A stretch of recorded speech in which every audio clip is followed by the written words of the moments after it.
టాలీవుడ్లో top hero ఎవరు అంటే ఎవరికి వారు తమ అభిమాన హీరో పేరు చెప్పడం షరామామూలే.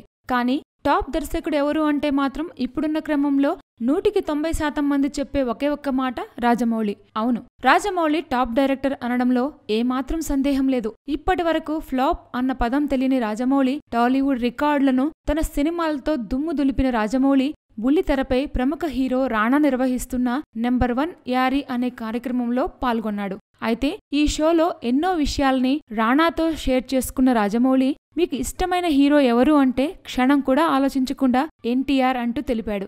ఇక డేట్స్ విషయంలో క్లాష్ వచ్చి మీకు అందరి హీరోలు ఒకేసారి డేట్స్ ఇస్తే ఎవరితో సినిమా చేస్తారు అంటే ఎన్టీఆర్ అంటూ ఎన్టీఆర్నే ఎంచుకున్నారు రాజమౌళి. ఇక పవన్ కళ్యాణ్ విషయంలో రాజమౌళి చెప్పిన మాటలు పవన్ అభిమానులకు ఆనందాన్నిచ్చాయి. పవన్ పై మీ అభిప్రాయం ఏంటి అని రాణా అడిగిన ప్రశ్నకు సమాధానమిస్తూ పవన్ చాలా సిన్సియర్ పర్సన్, అంతేకాకుండా నిజాయితీగా ఉండే వ్యక్తి అంటూ పవన్ అంతరంగాన్ని ఆవిష్కరించారు జక్కన్న. ఎంతైనా డైరెక్టర్ కదా. మొత్తంగా ఇలా రకరకాల ప్రశ్నలతో రాజమౌళితో ఈ షో ఫస్ట్ ఎపిసోడ్ని ముగించారు Rana. Please subscribe. Hi, it's me Purna. Please subscribe.